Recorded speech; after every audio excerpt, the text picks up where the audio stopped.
आज हम योग आहार का 719वां दिवस मना रहे हैं और इस कड़ी में आज हमारे मुख्य अतिथि उत्तर प्रदेश के बांदा जिले के जखनी गांव से हैं।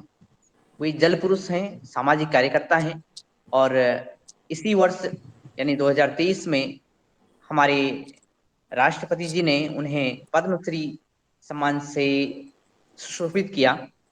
तो आदरणीय पद्मश्री उमा शंकर जी पांडे, आपका बहुत बहुत स्वागत है योग आहार के इस कड़ी में। योग आहार अपने 2 वर्ष पूर्ण करने जा रहा है और इसी सिलसिले में प्रतिदिन योग होता है सुबह और खेती, स्वास्थ्य और अन्य विधाओं पे वार्तालाप होती है।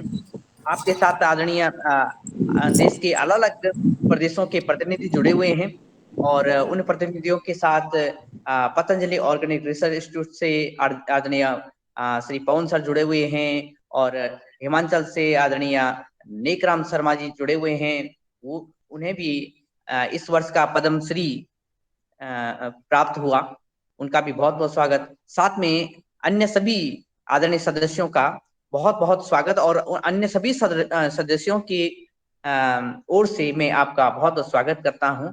और आप आए और कैसे आपने बांदा और बुंदेलखंड जैसे सूखाग्रस्त इस क्षेत्र में, जहाँ की पानी को संरक्षण करना एक बड़ी चुनौती थी, आपने अपने गांव जखनी से ये कार्य शुरू किया और इसमें सफलता पाई और आप प्रेरणा स्रोत बन गए हैं पूरे बुंदेलखंड के, उत्तर प्रदेश के और पूरे भारत के।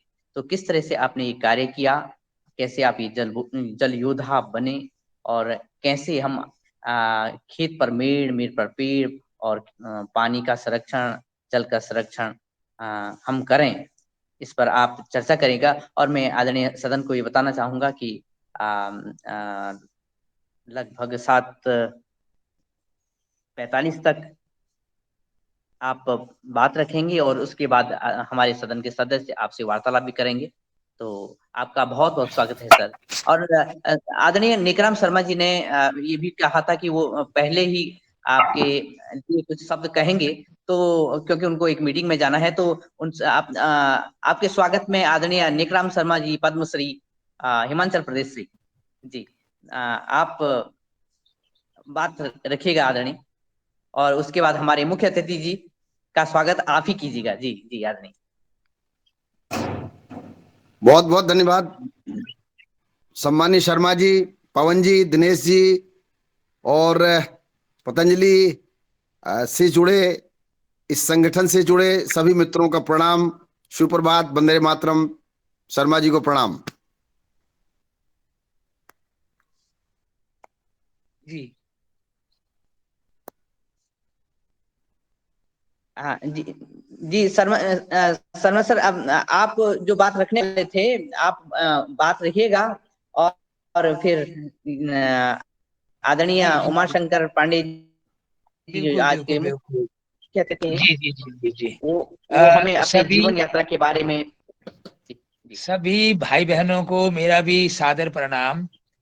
और बहुत खुशी होती है कि जब छोटे छोटे बच्चे भी जुड़े हुए हैं और अपना स्वास्थ्य अच्छा रखने के लिए स्वास्थ्य अपनी प्राथमिकता बना दी है। यही हमारे ऋषि मुनियों की सारी देन थी। और मैं आप सभी भाइयों का बहुत बहुत मैं शुक्रगुजार हूं, मैं इस बात के लिए कि आप सब मुझे भी ये बोलने का मौका दिया। और बहुत प्रसन्नता होती है कि हमारा देश, जहाँ कभी ये कहा जाता था कि ये पूरे संसार का गुरु है, वो बीच में बहुत सारा कुछ हमारा गलतियां हुई, अ, और हमने अपना जो हमारे ऋषि मुनियों के दी हुई शिक्षा थी उसको भूल गए। और अब पुनः हम लोग उसमें सब लगे हैं, एक टीम बढ़ती जा रही है। तो वो दिन दूर नहीं जिस दिन की हम सब लोग अपने जो हमारा देश है उसको उसी जगह पे पहुंचा देंगे जहां हमारे ऋषि मुनियों ने उसको पहुंचाया था। तो एक बार फिर से आप सभी भाइयों को, पांडे साहब को भी, दिनेश जी को भी, पवन जी को भी और बाकी के सब जितने भाई बहन जुड़े हुए हैं, मेरा एक बार पुनः सादर प्रणाम। मेरे भी काफी व्यस्तता रही, मैं रात कल काफी देर से पहुंचा हूँ एक जगह की यूनिवर्सिटी में। मेरा अभी जल्दी एक कार्यक्रम है, तो बस वहां से निकलने के लिए तैयारी कर रहा हूँ। और अ, बहुत अच्छी बात है कि हम अगर एक साथ मिल करके एक अच्छी सोच, अपना जो हमारा पर्यावरण है, जिस तरह से उस पर बहुत सारा नुकसान हो रहा है, जो हर पल हमारे लिए जीवनदायिनी है, हमारा जो पर्यावरण, उसमें जो हवा आती है, उस हवा में हम लोग किस तरह से जो रसायन है वो देख रहे हैं कि उसमें रसायन घुल रहा है और हमारा फेफड़े में वो सारी चीजें आ रही है। और प्रकृति के साथ बहुत सारे जो एंटी नेचर काम हो रहे हैं, जो पूरी तरह से आर्टिफिशियल चीजें जो हमारे समाज में आ जी रही हैं, जी वो सारी चीजें प्रकृति के लिए बहुत घातक है। आज हम लोग देख रहे हैं कि जो उमा शंकर पांडे जी जो जल पुरुष है, बहुत गजब की बात है कि जल ही जीवन है, बिना जल के कुछ नहीं हो सकता। तो ऐसे ऐसे महापुरुष को ये अपने आप ही परमात्मा ने धरती पे भेजा है, और ये परमात्मा की कृपा होती है, और तभी ये सब कार्य होता है कि आप जल पुरुष कहलाए, और आपने अपना इलाका में लोगों को ये ज्ञान बांटा। तो आपके लिए बहुत बहुत बधाई। पूरा सब ये जितना भी पतंजलि का हमारा ये सब परिवार है, और आपको भगवान और ज्यादा ताकत दे कि आप दीर्घायु जिए, और आप और ज्यादा जो लगन के साथ, स्पीड के साथ आप आगे बढ़ें।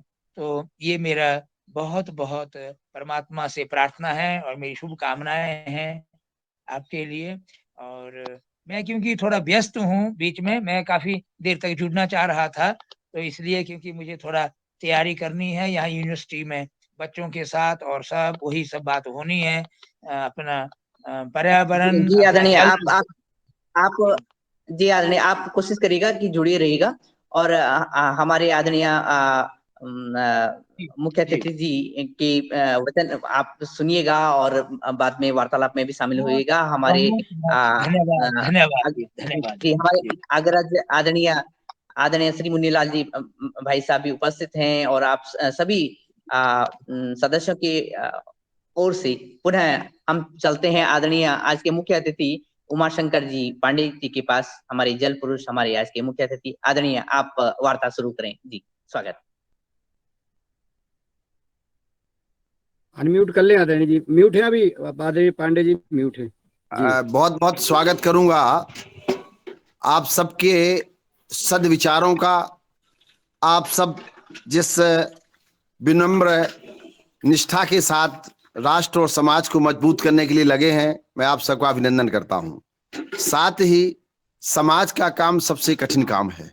रामायण में कहा गया, सबसे सेवक धर्म कठोरा।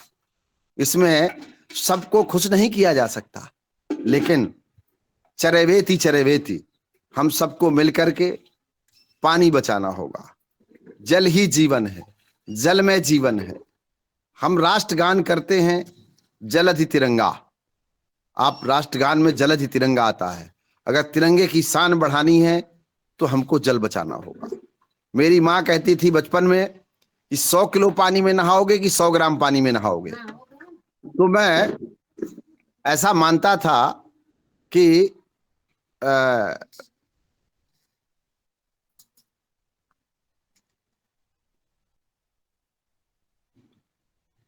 मैं ऐसा मानता था कि 100 ग्राम पानी में नहाना अच्छा था। अम्मा कहती थी 100 किलो पानी में नहीं। उनका मतलब ये था कि तालाब में जाओगे, डूब के चले आओगे, 100 ग्राम पानी लगेगा। समरसेबुल चलाओगे, 100 किलो पानी में तब भी नहीं नहा पाओगे, पीठ में साबुन लगा रहेगा। फिर से हमें सबको मिलकर के पुरानी जो पुरखों की परंपरागत जल जोड़ने के बेजोड़ तरीके हैं, खेत पर मेड़ और मेड़ पर पेड़, हमको फिर से उससे दो चीजें होंगी।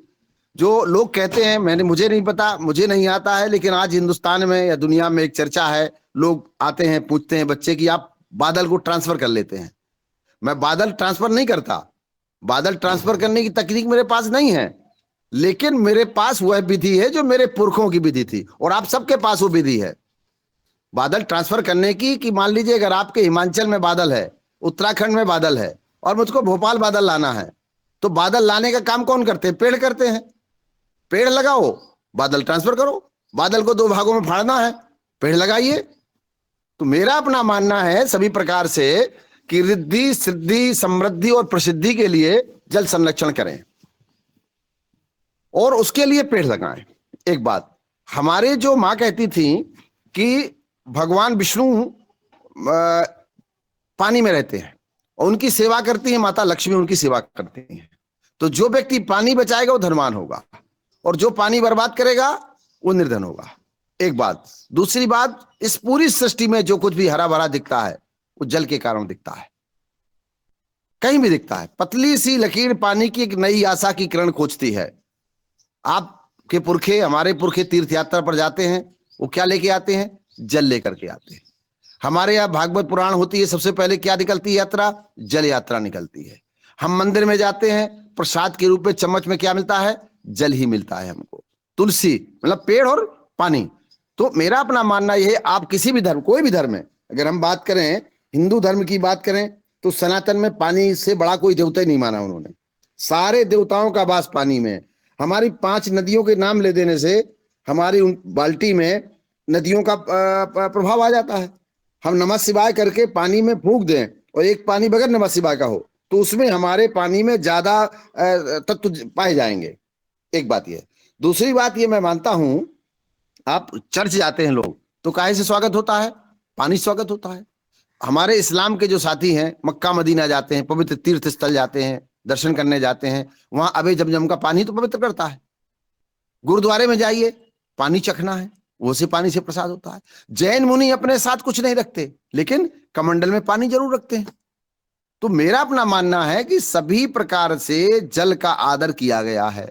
लेकिन अब प्रश्न यह उठता है कि वर्तमान परिस्थिति में हमारी दुनिया में जनसंख्या, हम दुनिया में सबसे बड़ी जनसंख्या वाले व्यक्ति हो गए, देश है हमारा। 18% हमारी जनसंख्या पूरी दुनिया में है। जमीन हमारे पास 3.25% है। पानी हमारे पास 2% है। 1% उसमें बचा है मीठा और 1% खारा पानी है, प्रदूषित पानी है। जहां दूध नहीं बिकता था, जिस देश में मट्ठा नहीं बिकता था, घी नहीं बिकता था, आप उन गांव में चले जाइए, आपको मट्ठा दूध नहीं मिलेगा लेकिन 5,000 पानी की बोतल किराना की दुकानों में मिलेंगी। ये शुभ नहीं है, ये बहुत अशुभ संकेत है हमारे देश के लिए। दुनिया के 25 देशों के पास पानी नहीं है। हमारे तत्कालीन प्रधानमंत्री भारत रत्न माननीय अटल बिहारी वाजपेयी जी ने कहा था कि पहला युद्ध हुआ भोजन के लिए, दूसरा हुआ तेल के लिए, तीसरा पानी के लिए हो सकता है, और कोशिश करें भारत में ना हो। हम सबको मिलकर के इस दिशा में बड़ा प्रयास करना होगा। ये हमारे नीले सोने पर दुनिया की निगाहें लगी हैं। जैसे हम बच्चों को अपने उत्तराधिकार में मकान देते हैं, बैंक बैलेंस देते हैं, पैसा देते हैं, हमें वैसा पानी देना होगा। हमारे पास जब आजाद हुए थे, एक उदाहरण के तौर पर बात करूंगा, 55 किलो पानी था हमारे पास। 55 किलो पानी हमारे पास था। मैं किलोमीटर और किलोलीटर में नहीं जा रहा हूं, मैं उदाहरण दे रहा हूं। 55 किलो पानी था एक आदमी के हिस्से में रोज का, और आज हमारे पास कितना है? 1600 ग्राम। 55 किलो पानी और 1600 ग्राम पानी। 55 माने 5500 घन मीटर और 1600 घन मीटर पानी। तो हमको सोचना पड़ेगा कि पानी दिन प्रतिदिन वाटर लेवल 1 मीटर नीचे जा रहा है पर ईयर। को पानी बचाने के लिए प्रयास करने होंगे, और डैम में पानी नहीं है, नदियां खाली पड़ी हुई हैं। वर्षा के दिन 120 से घट के 39 हो गए। दुनिया में कोई तकनीक नहीं है पानी बनाने की, केवल तकनीक है पानी बचाने की। पानी पाने के 2 तरीके हैं, तो वर्षा जल है भूजल। भू के अंदर पानी नहीं है, बैंक में तब तक निकालोगे ना जब तक जमा करोगे। मैं ये नहीं कहता कि लोग दुनिया के सामने की दुनिया, लेकिन दुनिया के किसी वैज्ञानिक के पास पानी बनाने की तकनीक नहीं है। दुनिया की कोई वैज्ञानिक बादल ट्रांसफर नहीं कर सकते। हमारे पास तकनीक, हमारे पुरखों के पास थी। बारामीर के पास तकनीक थी, आर्यभट्ट के पास तकनीक थी। हमारे पुरखे गांव में जो रहते हैं उनके पास तकनीक है। आप गांव में देखते होंगे जहां बाग होगा वहां पानी ज्यादा बरसता है। तो मेरा अपना मानना है पानी बचाना सरकार का काम नहीं है। आजादी के बाद हमारे पास 25 लाख तालाब थे, आज हमारे पास 2 लाख तालाब नहीं बचे देश में। 1 लाख तालाब बचे हैं, 1 लाख तालाब में भी गंदा पानी, पूरा शहरों का पानी, सीवर लाइन लगी हुई है।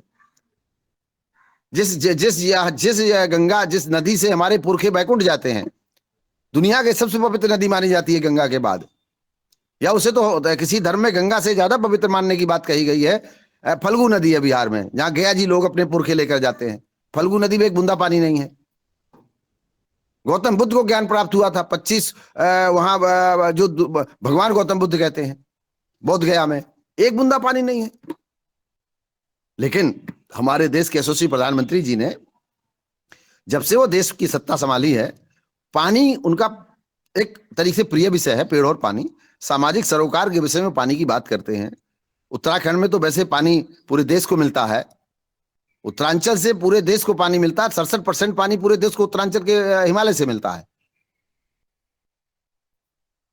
उत्तर प्रदेश में अच्छा प्रयास पानी के लिए हो रहा है, मध्य प्रदेश में अच्छा प्रयास हो रहा है।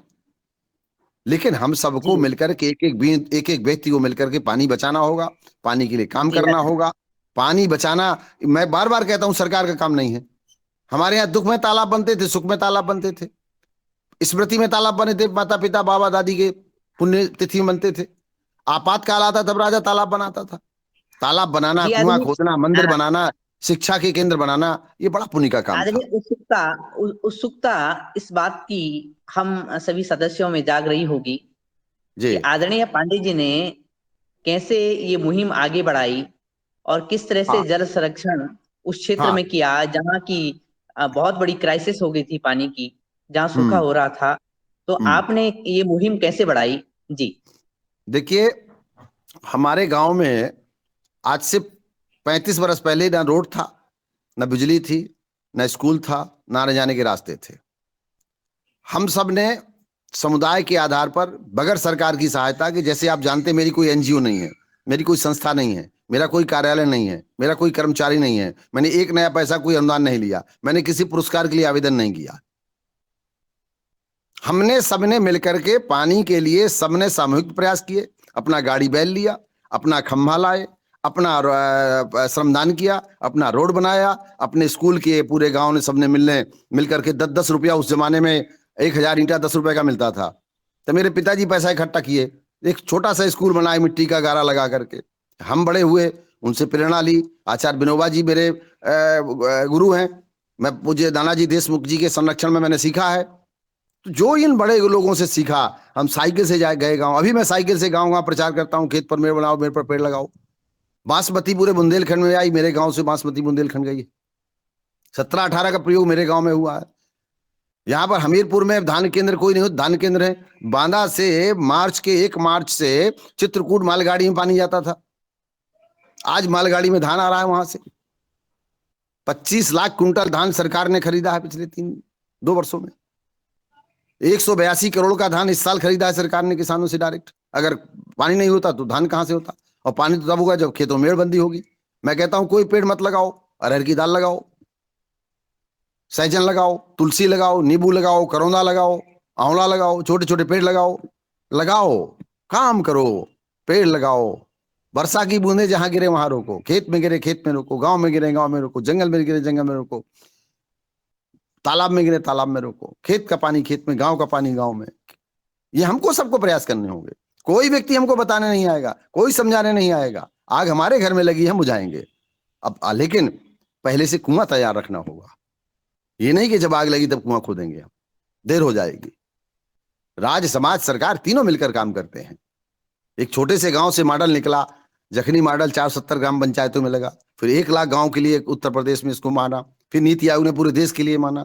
जल शक्ति मंत्रालय का हर गांव बनेगा जलग्राम, एक कॉन्सेप्ट हमने जलग्राम का दिया। जलग्राम का मतलब था जहां पुराने तालाब हों, पुराने कुआं हों, नाले हों, पानी ना हो, ऐसे गांव वर्षा के पानी को वहां रोका जाए। तो हम सबको मिलकर के, कोई कहीं से अनुभव बाजार में नहीं मिलता है। मेरी माँ कहती थी बाजार में अनुभव नहीं मिलता है, अनुभव तो आपको खुद से तैयार करना होगा। कोई व्यक्ति, मैं अपने 33 साल के सामाजिक जीवन में आज तक किसी सांसद के घर नहीं गया, MP MLA विधायक के घर नहीं गया, किसी जिला पंचायत अध्यक्ष के घर नहीं गया, किसी ब्लॉक प्रमुख के घर नहीं गया, अपना काम करता रहा हूं। देश के माननीय प्रधानमंत्री जी ने पद्म सम्मान दिया, उनका स्वागत। उत्तर प्रदेश के मुख्यमंत्री जी का स्वागत दिया तो स्वागत, नहीं दिया तो स्वागत। हम काम करेंगे अपना। अच्छा जो काम कर रहे हैं, दिनेश जी आप अच्छा काम कर रहे हैं, पवन जी आप अच्छा काम कर रहे हैं, पतंजलि योग अच्छा काम कर रही है। देखिए कितना बड़ा देश भर में कौन सा अनुदान मिला है, पूरे देश में योगा, दुनिया में योगा चला गया। काम ये होता है, काम इसे कहते हैं। बच्चे योगा कर रहे हैं, सब लोग मिलकर के काम कर रहे हैं। राष्ट्र हमें देता है सब कुछ, हम भी तो कुछ देना सीखें। हमारी सबकी नैतिक जिम्मेदारी बनती है, हम सब काम करें। काम कर भी रहे हैं लोग, सबको लोग काम कर रहे हैं, अपनी अपनी तरीके से सभी लोग काम कर रहे हैं। किसी के काम दिख रहे हैं, किसी काम नहीं दिख रहे। अनजान नायक, मेरा जल संरक्षण की दिशा में समुद्र में एक बूंद के बराबर प्रयास है, बहुत बड़ा नहीं है। लेकिन मैं अधेला अधेला कहने की बजाय एक मिट्टी का दीपक लिया, सरसों का तेल लिया, कपास लिया और उजेला करने की कोशिश की। बहुत ज्यादा मैं लेक्चर भी नहीं देता हूं, बहुत ज्यादा मैं किसी समारोह में भी नहीं जाता हूं। किसान संवाद करें, नौजवान संवाद करें, छात्र संवाद करें, मेरे खूब अच्छी तरीके से बात करना चाहता हूं। लेकिन जिनके पास कोई विजन नहीं है, पॉलिटिकल ज्यादा मेरा कोई लेना देना नहीं, बड़े लोग होते हैं, विधायक बहुत बड़े लोग हैं, सांसद बड़े लोग होते हैं, ये सब बड़े बड़े लोग होते हैं। तो हम लोग ये बड़े लोगों की अपेक्षा छोटे लोगों से संवाद, बड़े बड़े प्रयास की अपेक्षा छोटे प्रयास करने चाहिए। तो मैं आप सब लोगों से एक निवेदन करूंगा, आप सब लोग बहुत काम कर रहे हैं, अद्भुत काम कर रहे हैं। जो भी व्यक्ति काम कर रहा है, अगर एक बूंद पानी बचा रहा है, वो देश के लिए काम कर रहा है। पानी सबका है, सबका अधिकार है। सूर्य भगवान पर सबका अधिकार है, हवा पवन देवता पर सबका अधिकार है, पृथ्वी माता पर सबका अधिकार है, आकाश देवता पर सबका अधिकार है, सूर्य भगवान पर, पानी पर सबका अधिकार है। इस किसी व्यक्ति की संपत्ति नहीं, राष्ट्र की संपत्ति है, सबकी संपत्ति है। सबको बचाना होगा, हम सबको निकलना होगा। एक आजादी, देश की आजादी थी, जल क्रांति करनी होगी। आप सबके बीच में फिर पुनः एक बार संवाद में आऊंगा। और आज आपने मुझे जोड़ा, आप सबके दर्शन करने का अवसर मिला। आदरणीय शर्मा जी ने अद्भुत काम किया, कृषि के क्षेत्र में काम किया है। और देश के माननीय प्रधानमंत्री जी ने उन्हें सर्वोच्च नागरिक सम्मान से सम्मानित किया है। हम सब लोग भाग्यशाली हैं कि हम लोग सब लोग अच्छे लोग, गांव से अनजान नायक गांव से निकल रहे हैं और उनके काम की प्रशंसा हो रही है। एक स्वामी जी ने काम शुरू किया पतंजलि का, आचार्य श्री रामदेव जी महाराज ने, आचार्य बालकृष्ण महाराज जी ने अद्भुत काम किया। इस देश में घात के बाद अगर कोई वैज्ञानिक है मेरी निगाह में कृषि और किसानी का, औषधियों का, तो मैं उन्हें आचार्य बालकृष्ण जी को मानता हूं। पतंजलि के बाद अगर कोई व्यक्ति इस भारत में पैदा हुआ है जिसने योग को गांव गांव चले गए, वो सम्मानीय पूजनीय बाबा रामदेव जी महाराज है। पतंजलि बहुत काम कर रही है, स्वदेशी का काम शुरू कर दिया। देश हमारा है, हमें फिर से पुनः श्री अन्न की तरफ चलना पड़ेगा। हम ये नहीं कह सकते कि अब अगर जीना है, हमारे गेहूं में 60% यूरिया हो गया है, केमिकल आ गए हैं, छोटे छोटे बच्चों को स्टोन हो रहे हैं पेट में। हम सबको देखना पड़ेगा, समझना पड़ेगा, मिलना पड़ेगा, उनके साथ संवाद करना पड़ेगा। आप अद्भुत काम कर रहे हैं। मैं दिनेश जी के साथ इसलिए मुझे अच्छा लगा, मैं लगातार आपको देख रहा हूं। आदरणीय पवन जी, अच्छा सब लोग आप हैं, मैं आप सबका अभिनंदन करता हूं, वंदन करता हूं। क्योंकि आज मैं बच्चों के साथ संवाद करने मुझे बांदा से 80-90 किलोमीटर जाना है और वो 9 बजे वहां कार्यक्रम लगा हुआ है और बच्चे हैं, बच्चे ही पानी बचाएंगे। जी आदरणीय आदरणीय आपके साथ संवाद करेंगे पतंजलि ऑर्गेनिक रिसर्च इंस्टीट्यूट की सीजीएम सर, आदरणीय पवन सर। तो उनसे निवेदन है कि कृपया आप संवाद रखें और तत्पश्चात आदरणीय मुरलीला जी भाई साहब के पास हम पहुंचेंगे। जी जी जी जी, उमाशंकर जी का बहुत अभिनंदन है, बहुत आपका स्वागत है। आपका सम्मान, आपको सम्मान मिला, हमें सम्मान मिल गया, यही बात है, यही हमारी भावना है। और इस बहुत बहुत प्रकार से धन्यवाद, जो प्रणाम। आपने जो आज उद्बोधन दिया है, आपने जो बातें बताई हैं, इस मंच पर भी हमने कई बार हमारी बातें हुई हैं, लेकिन इसको हम कितना अपना पाते हैं, कई बार हम बात करते हैं लेकिन उसमें अपनाने कम कर पाते हैं। तो ऐसी बातों सुन के बार बार हमें प्रेरणा मिलती है और फिर कोई काम जहाँ पर रुकावट होती है, वो रुकावट आगे धीरे धीरे कम होती है। बुंदेलखंड जैसी जगह पर जहाँ पर कि पानी की बहुत समस्या थी, और मेरा बुंदेलखंड से नाता ये रहा कि कई वर्ष पहले जो स्वजल कार्यक्रम हुआ और बहुत अच्छी तरह से उसका जो भी अनुभव रहे हैं उसका उत्तराखंड में भी एक भाग था, एक बुंदेलखंड में और एक उत्तराखंड। तो उस पर थोड़ा सा काम करने का मुझे मौका मिला। वहाँ के जो तत्कालीन अभी जो नीति आयोग के अध्यक्ष हैं, मुख्य कार्यकारी परमेश्वरन अय्यर जी, तो उन्होंने काफी मेहनत की थी, काफी मेहनत की अपने स्तर से। उन्होंने बहुत प्रयास किया, सरकारी सिस्टम में रहते हुए उन्होंने बहुत ज्यादा उसका किया। तो उससे हमें भी प्रेरणा मिली। उस समय मैं कार्य कर रहा था, तो उस समय बुंदेलखंड के बारे में हम सुनते थे और किस तरह की स्थिति परिस्थितियां थी। लेकिन आज की तारीख में वहां पर भी बहुत परिवर्तन हुआ है, बहुत ज्यादा। वहां पर आपने जैसा बताया, पानी का संरक्षण करके जो धान का कार्य हुआ है, अन्य चीजों का कार्य हुआ है, तुलसी के ऊपर भी काफी ज्यादा हमारी टीम ने उधर काम किया है। वही तुलसी का रकबा बहुत ज्यादा बढ़ गया है, इसलिए हमारी टीम को भी अभी थोड़ा सम्मान मिला था वहां पर मुख्यमंत्री के द्वारा, मुख्यमंत्री जी के द्वारा, कि तुलसी का रकबा बढ़ा करके उसको सीधे अलग अलग कंपनियों के साथ किसान को सीधे जोड़ने का प्रयास किया गया। तो इस तरह से काफी अच्छा कार्य वहां पर हुआ है। तो जब भी ऐसी क्षेत्र के बारे में हम सुनते हैं कि वहां पर बहुत ज्यादा परिवर्तन हुआ है हमारे देखते देखते, और इसमें तो उसको देख करके बहुत सुंदर लगता है। और आपके प्रयासों को नमन है कि आपने इस तरह से जो ये कल भी हमने पानी के ऊपर बातचीत की थी, और मैंने ये भी कहा था कि पानी के हमारे जो स्रोत हैं, नदियां हैं, तालाब हैं, सब में बहुत ज्यादा पोल्यूशन हो रहा है। आपने तो उसके आंकड़े भी बता दिया आज कि कितना पानी एक प्रति व्यक्ति को अब हो रहा है, और आने वाले समय पर ये और ज्यादा कम हो जाएगा, क्योंकि यहाँ जी। पर एक तरफ पानी कम हो रहा है, दूसरी तरफ उसमें पोल्यूशन हो रहा है। उसमें कीटनाशक पड़ रहे हैं, उसमें डिटर्जेंट पड़ रहा है, उसमें बैटरी पड़ रही है, उसमें अगर म्यूनिसिपल वेस्ट है, मतलब वो जो सीवेज का पानी है वो पड़ रहा है, फैक्ट्रियों का पानी भी उसी में डाल रहे हैं। तो ये स्थिति बड़ी भयावह होने वाली है पानी के क्षेत्र में। तो इस पर आपसे हमें बार बार मार्गदर्शन लेने की जरूरत पड़ेगी इस मंच में।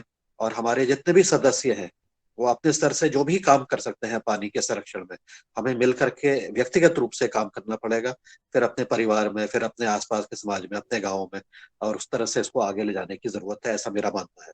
और ये पानी की गुणवत्ता के ऊपर और पानी के बचाव के ऊपर, वर्षा वर्षा जल संग्रहण के ऊपर, सॉइल वाटर कंजर्वेशन के ऊपर, जो भी विधियां, विधान, जो भी तरीके, जिस स्थिति में जहां पर भी हो, चाहे वो ग्रामीण क्षेत्र हो चाहे वो शहरी क्षेत्रों है, वहां पर सब जगह उसको लगाने की जरूरत है, करने की जरूरत है। और इसको हमें शुरुआत अपने आप से करनी है। इसमें कोई सरकार तो अपनी तरफ से योजनाएं बना रही है, अमृत महोत्सव क्या है वो, सरोवर बना रही है, और कई सारी चीजें जो परंपरागत चीजें हैं उसको करने का प्रयास कर रही है। लेकिन अब क्लाइमेट चेंज का भी खतरा इस पानी संरक्षण में भी आ रहा है, कि पहले पानी जहाँ ज्यादा दिन में बरसता था, अब कम दिन में बरसने लग गया है, और उसकी तीव्रता बढ़ गई है, वो एक साथ बहा के ले जाता है। तो इस विषय पर भी हमें काम करने की जरूरत है। इस विषय पर आपका मार्गदर्शन हमें मिले। मैं आपको आगे भी जाना है, तो मुझे लगता है कि हम आपके साथ पुनः, अगर आप लेफ्ट होते हैं तो आपके साथ पुनः संवाद करेंगे, क्योंकि मिट्टी और पानी को अगर हमने बचा लिया तभी हम बच पाएंगे, नहीं तो जरा सी आगे आने वाला समय बहुत कठिन होने वाला है। मैं इतना बिल्कुल। कह मैं करके अपने बारे में विराम देता हूँ। मैं बिल्कुल आपकी बात से, सम्माननीय श्री पवन जी, आपकी बात से मैं सहमत हूं। और लगातार जब जब आप मुझे जोड़ेंगे, मैं आपके साथ जुड़ूंगा।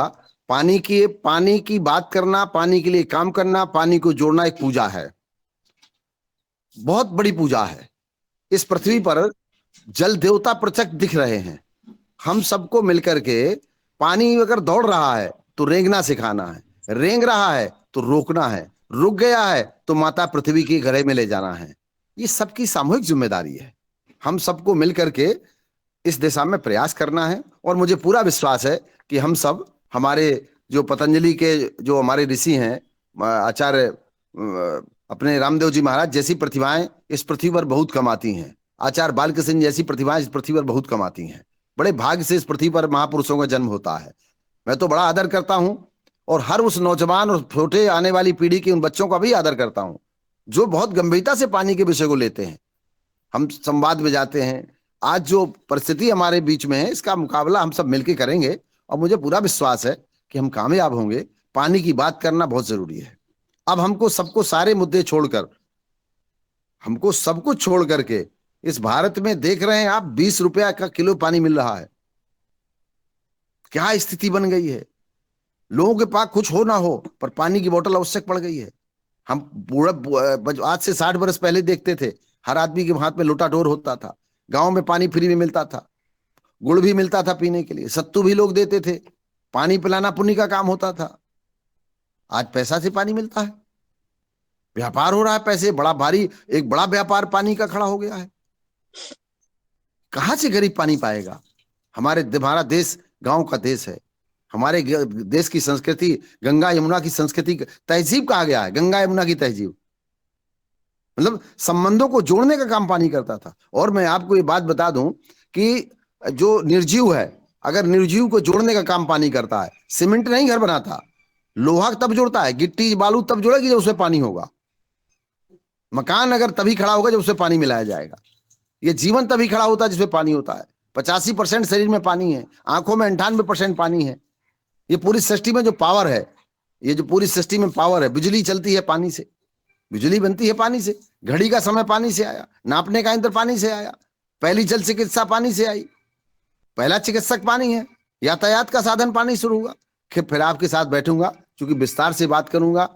समय मेरे पास आज थोड़ी व्यस्तता थी, लेकिन दिनेश जी को मैंने कहा था कि मैं बैठूंगा, और उन्होंने बताया कि श्री पवन जी बात करेंगे और पूरी हमारी टीम रहेगी।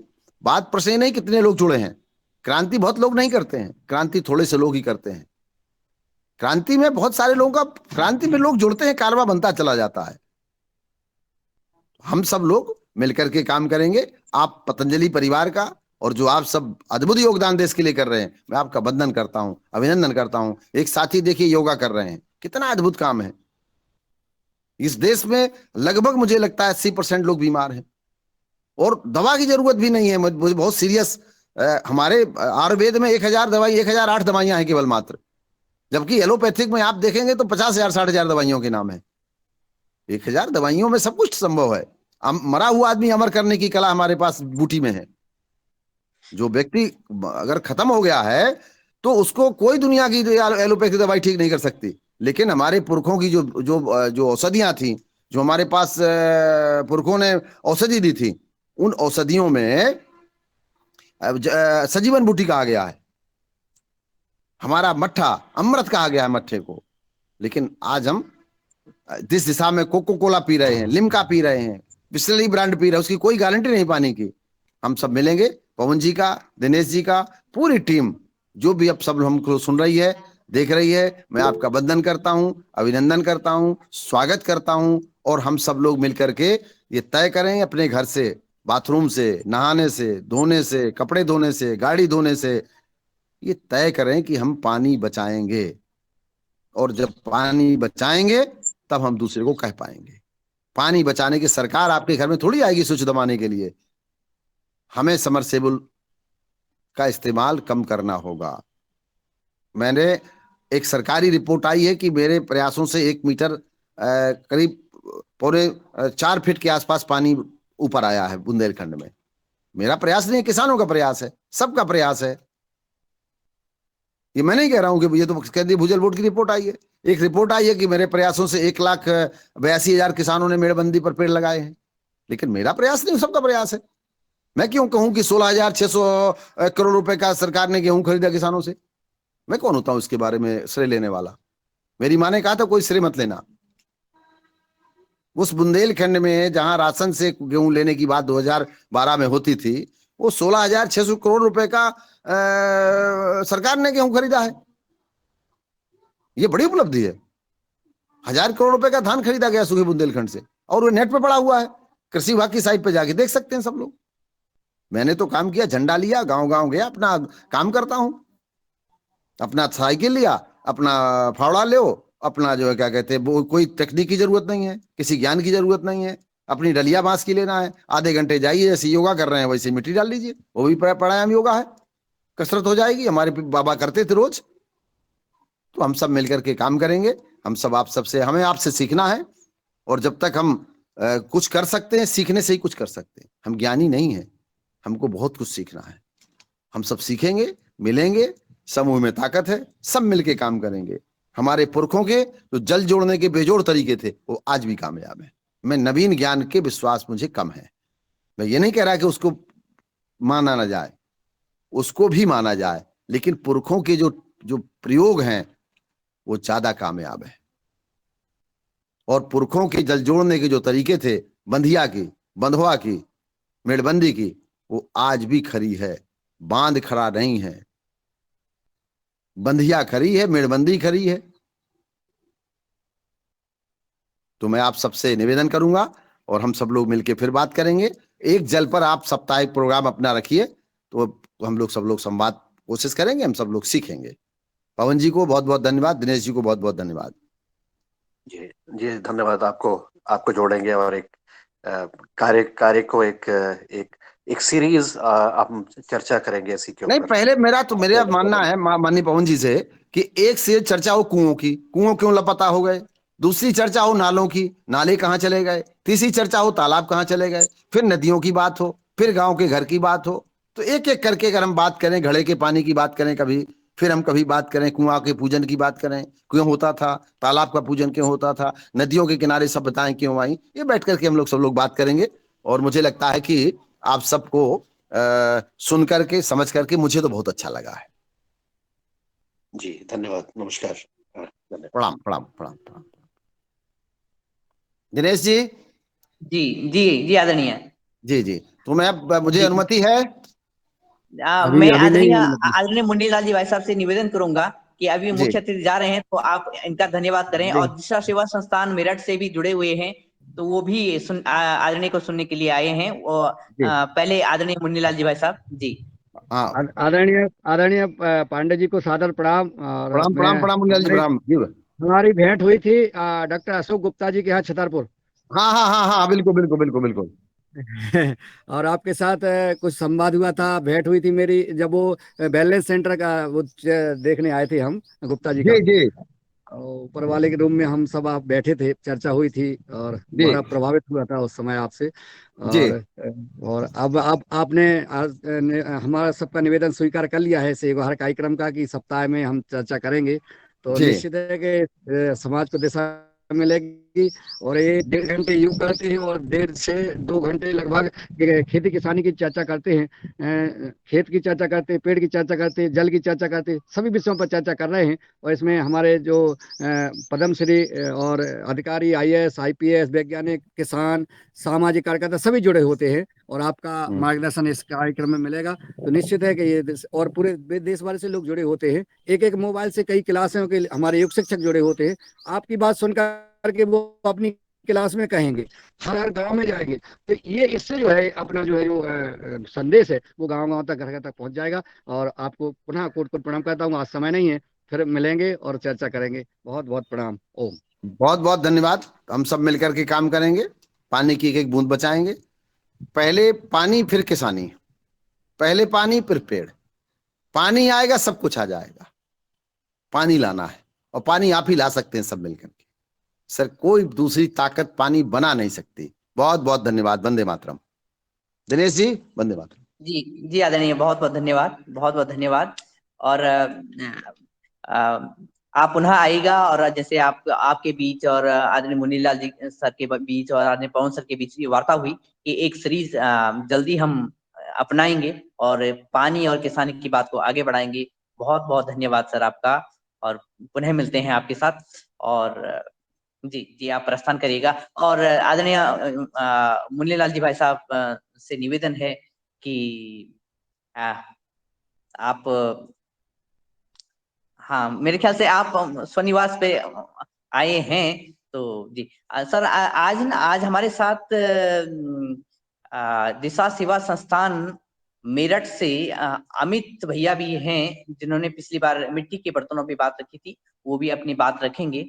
और मैं आपके पास ही पहुंचता हूँ आदरणीय मुनीलाल जी भाई साहब, की आगे की चर्चा निरंतर बढ़े जी। जी धन्यवाद आदरणीय दिनेश जी। और आज आपने जल योद्धा महापुरुष को आमंत्रित किया। और मैं उनको आपको विशेष धन्यवाद देता हूं, क्योंकि अब ये कड़ी जुड़ गई है। अब हम सबको जो जल बचाने का जो उनका अभियान चल रहा है, उससे एक चीज का अनुभव मिलेगा, सदन को प्राप्त होगा।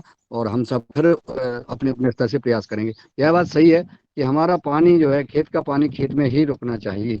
अभी जब हैदराबाद का जाना हुआ हमारा हार्टफुलनेस पे, वहाँ पे देखा दादी ने जो बनाया है, वहाँ पूरा पठारी क्षेत्र था। पठारी जहाँ ना तो फसल होती थी और ना पानी रुकता था, वहां पर उन्होंने जब पानी रोकने की जो संरचनाएं बनाई हैं वो वाकई में देखने काबिल है। एक भी बूंद पानी बाहर नहीं जाता है। लगभग 1000 1,500 एकड़ जमीन है और पूरा तालाब ही तालाब बने हुए हैं और उसमें पानी का संग्रह होता है। और वहाँ अब 400 फुट गहरा पानी था जहाँ स्तर था, वो अब मुश्किल से 25 30 फुट पे आ गया है। इतनी बड़ी जबरदस्त उपलब्धि हुई है वहाँ। तो सिर्फ पानी, हमारा पानी जो है खेत का पानी खेत में रुके, गांव का गांव में रुके, ये पानी अगर रुकने लगेगा तो और पानी अति आवश्यक है। ये जो आगे चर्चा मिलेगी हमको, हम लोग जानेंगे। और आज जैसा आपने बताया हमारे आदरणीय, मैं चाहूंगा दिनेश जी कि आप उनको आमंत्रित कर लें, आदरणीय अमित जी को, उनका जी और ताकि उनका भी हम अनुभव सुन सके। जी जी जी, आदरणीय आदरणीय डॉक्टर किशोर दुबे जी का हैंड रेज था, लेकिन आपसे निवेदन है कि पहले हम अमित भैया के पास जाएं, मेरठ, और उनका कार्य कितना आगे बढ़ा, जो मिट्टी के कार्य थे, साथ में उन्होंने पानी के लिए भी जो हिंडन नदी है उस पर भी खूब कार्य किया। लेकिन आज आप जो, अगर हम तक आप तक आवाज पहुंच रही है तो आपका स्वागत है और अपने कार्य के बारे में बताएंगे। आप योगाहार सादर के, जी जी आइए। सादर प्रणाम सभी आदरणीय जनों को। मैं अमित मोहन गंगा की घाटी से बात कर रहा हूँ। अच्छा लगा दिनेश जी ने आज फिर से जोड़ा है, और सभी लोग जो योग आहार पे काम कर रहे हैं बहुत अच्छा काम कर रहे हैं। हम लोगों ने जैसे पिछली बार बात करी थी तब हम लोग शुरुआती दौर में थे मिट्टी के बर्तन बनाने के क्षेत्र में। आज की डेट में हम लोग लगभग 15 से 20 हजार बर्तन रोज तैयार कर रहे हैं, और वो तो रोज जा रहे हैं। जैसा कि मैंने पहले भी बताया था, ये सभी बर्तन गंगा जल से सिंचित मिट्टी से तैयार किए जाते हैं, और इसमें हम किसी भी तरह का कोई केमिकल इस्तेमाल नहीं करते। हम इसको सुंदर बनाने के लिए भी ग्लेजिंग वगैरह भी नहीं करते हैं। हम चाहते हैं कि मिट्टी के जो प्राकृतिक तत्व हैं वो सीधे लोगों तक पहुंचे, इसलिए बिल्कुल वो प्राकृतिक रूप में बने रहे। सुंदरता देखने के लिए तो बाजार में बहुत है और दे सकते हैं। तो अभी हम अच्छा खासा तैयार कर ले रहे हैं। करीब अभी साढ़े साढ़े 300 के आसपास लोग हैं जो डायरेक्ट इनडायरेक्टली जुड़े हुए हैं, और हमारी फैक्ट्री के अंदर ही करीब 70 से 80 लोग रोज आ रहे हैं।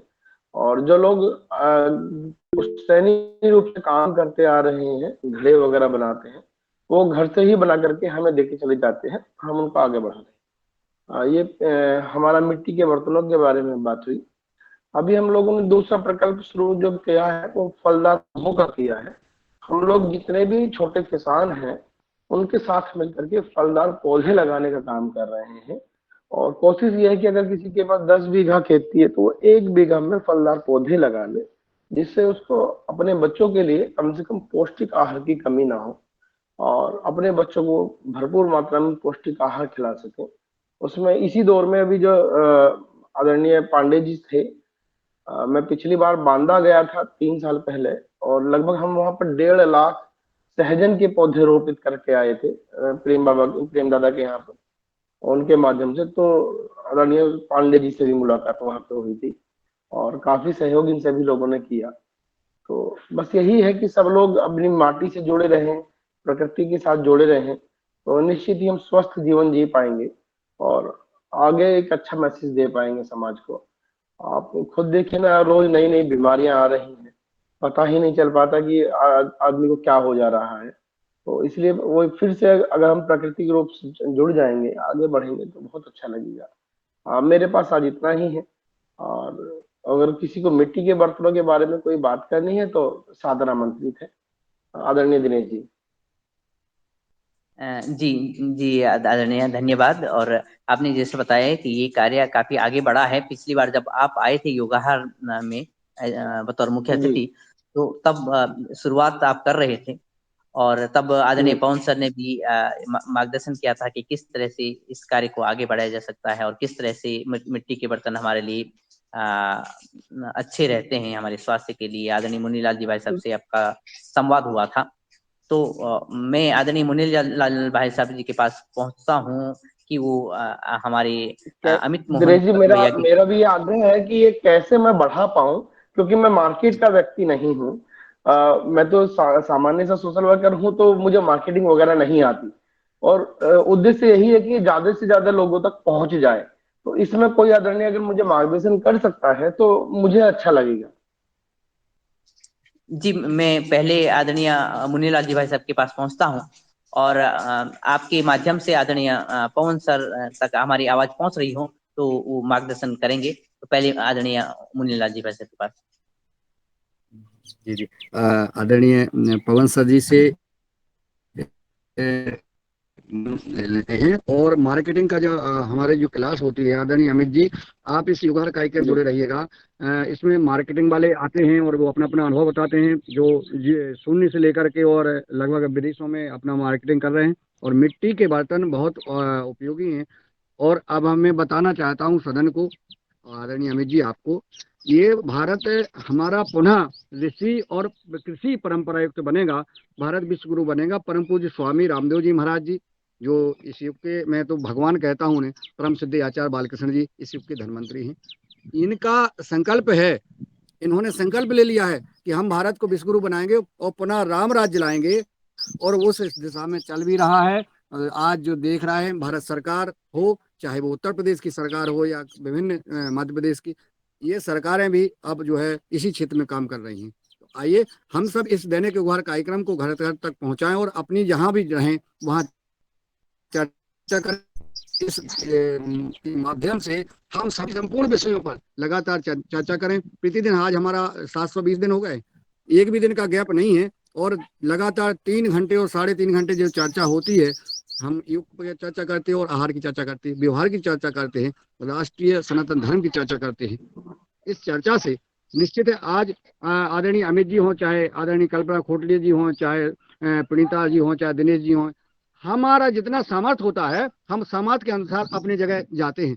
अपनी जहां भी हम बैठते हैं वहां हम चर्चा करते हैं। और हम चर्चा करेंगे किसी सक्षम व्यक्ति के पास, किसी अनुभवी विद्वान के पास अगर हमने अपना संदेश दे दिया तो वो अपने स्तर से अपनी समझता के अनुसार उतना ज्यादा फैलाव कर देगा, तो हमारा विषय जो है बढ़ता जाएगा।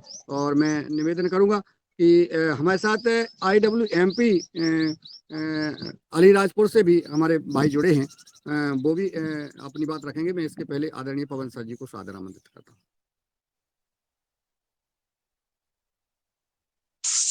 जी, बहुत सुंदर। ये अमित जी का पुनः एक बार स्वागत है इस मंच में। और आपने आगे प्रोग्रेस की, बहुत अच्छा है, बहुत अच्छी बात है। और ये जो भी मिट्टी के बर्तन आप अपने जो भी जो लोग हैं जिनके साथ मिलकर के आप बनाते होंगे, मुझे लगता है कि अगर किसी सरकार के किसी कार्यक्रम के साथ आप जुड़े हुए हैं और उनके साथ मिलकर के ये कार्य किया है, तो उस व्यवस्था के अंतर्गत वहां पर उस चीज को और बढ़ावा दे सकते हैं। और शुरुआत मैं इसलिए कह रहा हूँ कि जो इसके साथ कई लोगों के साथ मिलकर के ये काम करने की जरूरत है, क्योंकि इस चीज का प्रचलन कम है। और लेकिन मुझे लगता है कि आवश्यकता ज्यादा है।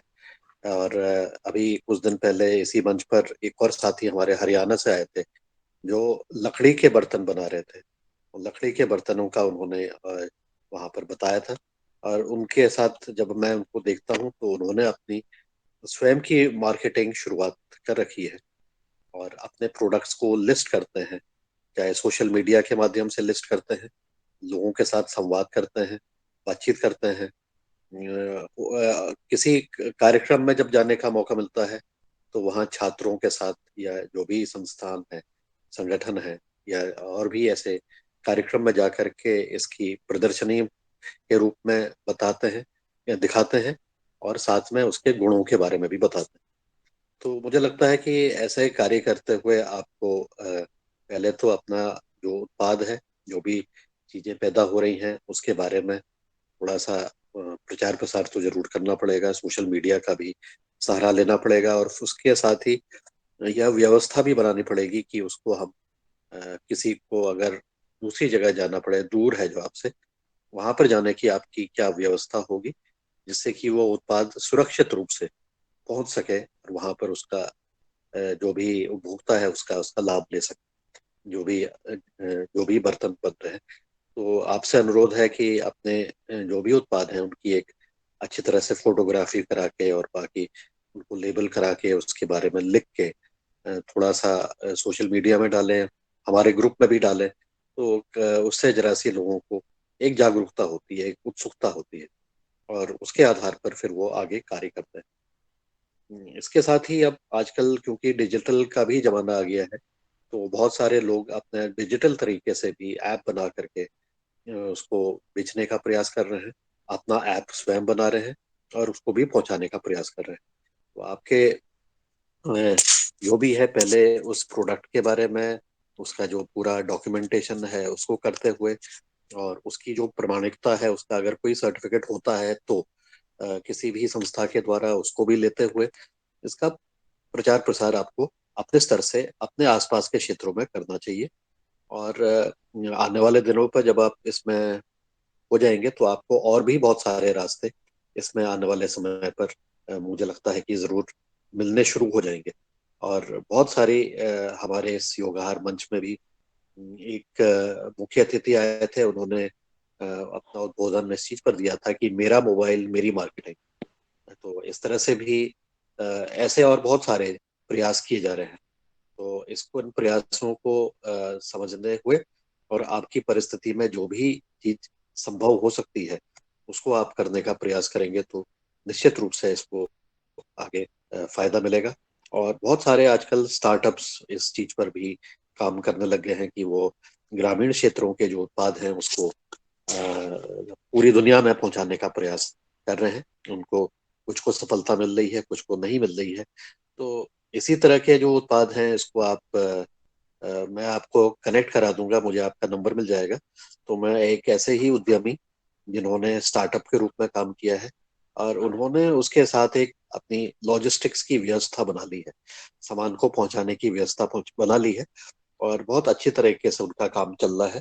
और बहुत दूर नहीं है, आपके नजदीक है, देहरादून में ही वो यहाँ पर उपलब्ध है। तो देहरादून सहारनपुर बहुत ज्यादा दूर नहीं है। तो उसके साथ उनकी कार्य को देखते हुए, उनसे संवाद करते हुए वहां पर भी आपका लिंकेज हम करा दें। तो मुझे लगता है कि इस तरह से जो मिट्टी के बर्तन हैं वो आज के जो आपके यहाँ का जो आप उत्पादन कर रहे हैं उसके बारे में सारी व्यवस्था बनाते हुए इस तरह से आप जुड़ जाइएगा, तो आपको काम आपका जरा सी आसान हो सकता है मार्केटिंग के क्षेत्र। लेकिन मार्केट में पहुंचने से पहले उसकी सारी प्रमाणिकता और उसके सारी चीजों का डॉक्यूमेंटेशन करना बहुत जरूरी है। बस मुझे इतना ही कहना है आज के लिए। आपको बहुत बहुत शुभकामनाएं इस कार्य के लिए। बहुत बहुत धन्यवाद आदरणीय, आपकी सलाहों का हम जरूर इसका पालन करेंगे। निश्चित ही हम इनमें से बहुत सारे काम कर भी रहे हैं, और आपके आशीर्वाद से अभी इतना है कि हम जितना प्रोडक्ट बना पा रहे हैं हम उसमें से सैंपल के लिए भी नहीं बचा पा रहे हैं।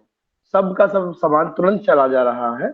लेकिन इसको और बढ़ाने की जरूरत है, क्योंकि हमारा लक्ष्य 500 परिवारों को रोजगार देने का है। और निश्चित ही सरकार की सहायता से ही शुरू हुआ है।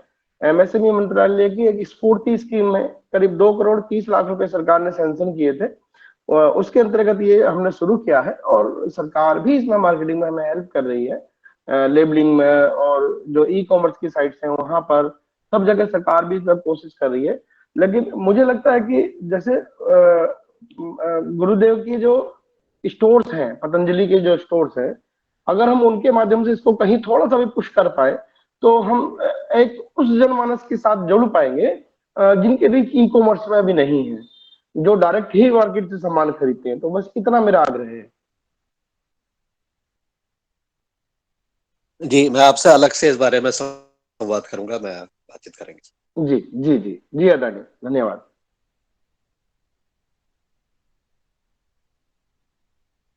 जी, धन्यवाद आदरणीय अमित जी।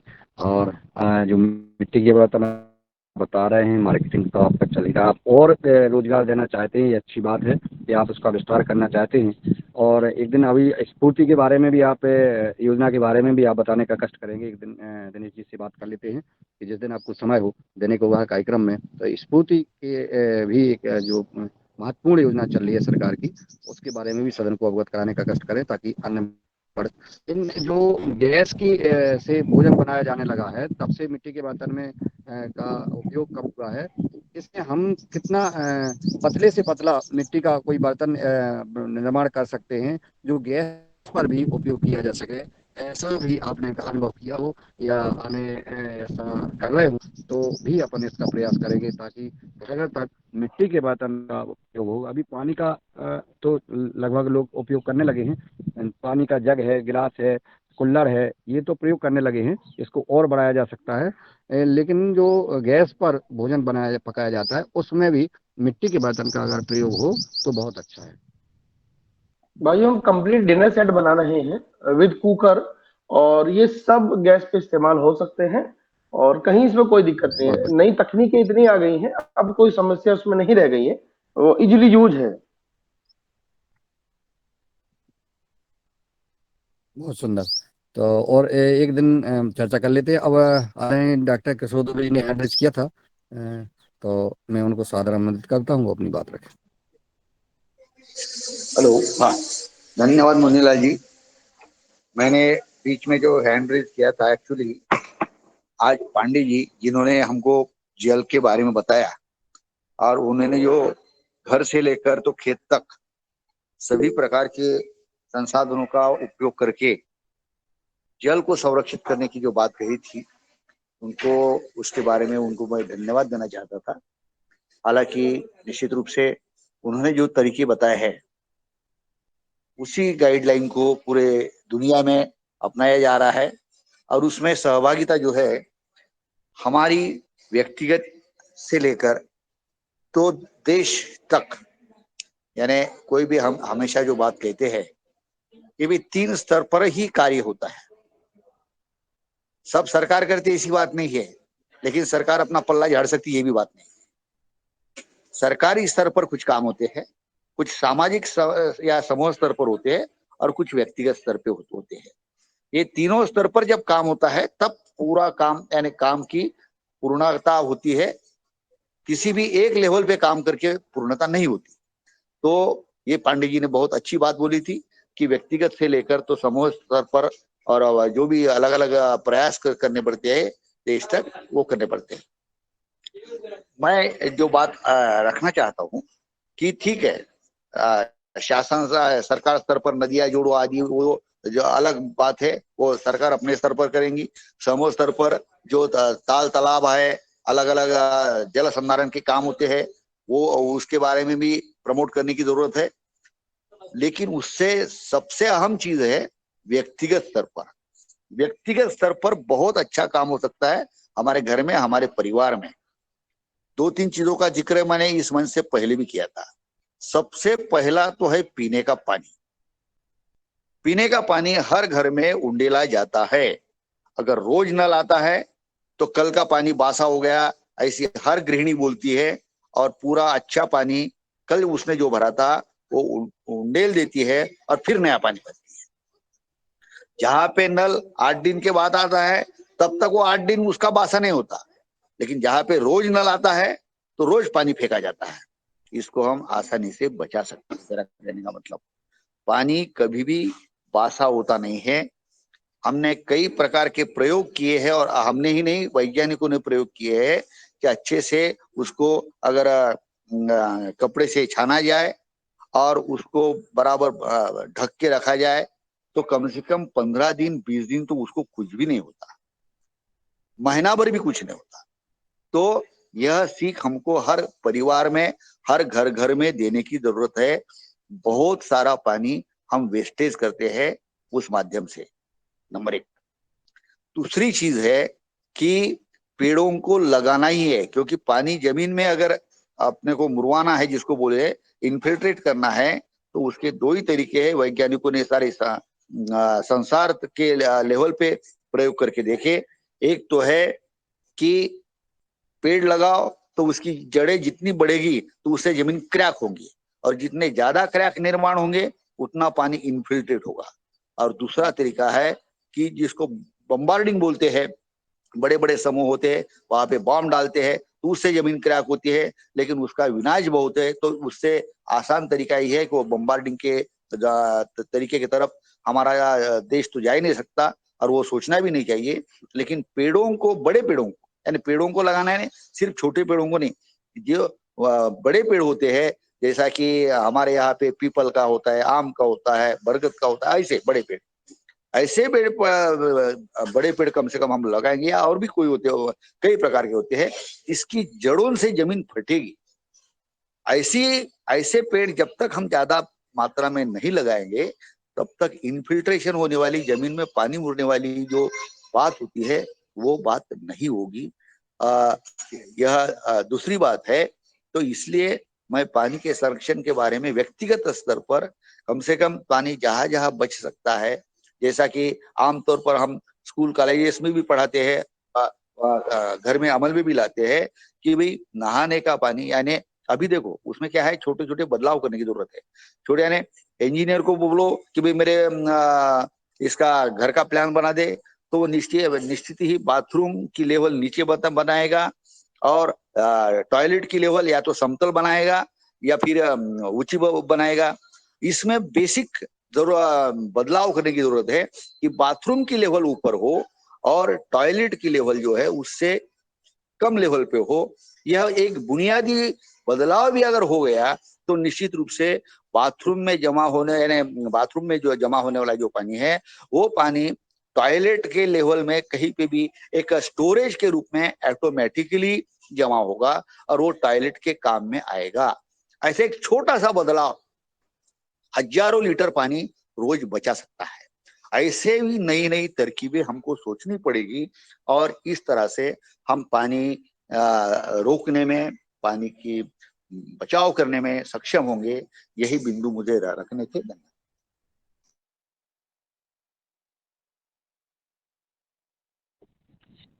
धन्यवाद आदरणीय डॉक्टर साहब। आपने जो व्यक्तिगत रूप से पानी का, पीने का पानी का बचाव के बारे में बात कही, और जो पानी आदमी व्यर्थ में बहा देते हैं कि जो पानी बासा हो गया, पानी कभी बासा नहीं होता है। अगर बासा होता तो नदियों का पानी ही हम पी रहे हैं। बहुत मार्गदर्शन दिया आपने। अब आदरणीय रामकृष्ण रघुवंशी जी एक बहुत ही ऊर्जावान, और मैं कहता हूँ वाकई में इनको जो भी कहा जाए वो कम है।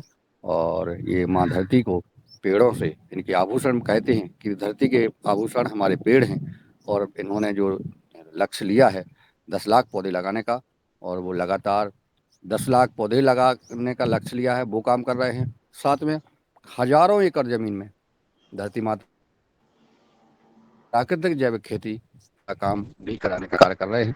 और हमारे पतंजलि समृद्धि कार्यक्रम के मास्टर ट्रेनर हैं, और पतंजलि ऑर्गेनिक रिसर्च इंस्टीट्यूट से और दिव्य मंदिर ट्रस्ट से प्रमाणित जैविक कृषक हैं। मैं चाहूँगा कि आप आएँ और अपनी बात रखें। जी ओम, सदन को प्रणाम। आज सौभाग्य का विषय है कि सुबह सुबह हम आदरणीय हमारे शरद जी के यहाँ पर पहुँच गए हैं। आज हमारे यहाँ से हमारी मोरिंगा की क्रॉप निकली थी, तो थोड़ा ज़्यादा क्वांटिटी में हो गई थी, तो हमने 3-4 दिशाओं में भेजने के बाद आज निर्णय लिया कि सुबह की चाय शरद भैया के यहीं पियेंगे। तो हम पूरा ये सेशन सुन रहे थे, एक ही मोबाइल से ज्वाइन हो गए थे। तो भाई साहब के कुछ प्रश्न हैं, वो इसी मोबाइल के माध्यम से, मेरी आईडी के माध्यम से आपके सामने रखेंगे आदरणीय शरद भैया जी। सदन को कोटि कोटि प्रणाम। और आज जो पानी बचाने की जो बातें हुई हैं वो बहुत आवश्यक है। जो आज एक अनाज के बराबर बिक रहा है, आज हमारा गेहूं 22 रुपये किलो है, तो 20 रुपये लीटर पानी बिक रहा है। जितना अनाज पैदा करने में ताकत लगती है उतना ही पानी बिक रहा है। आज 20 रुपये लीटर अगर आप पानी लेंगे तो आपको 20 रुपये लीटर से कम नहीं मिलेगा। और हमने देखा है कि एक इटारसी में हमारे डॉक्टर पारे जी हैं, मुनीलाल सर उनसे रूबरू हुए हैं। वो उनके घर में उन्होंने नीचे अपने तलघरा में 6 लाख लीटर पानी का टैंक बनाया हुआ है, जो पूरा छत का पानी उसमें बारिश में इकट्ठा हो जाता है, और साल भर उस पानी को वो पीने में और अपने दैनिक कार्य के लिए उपयोग करते हैं। वो पानी ट्यूबवेल या बोरिंग का पानी नहीं निकालते। ऐसे भी महानुभाव आने लगे हैं।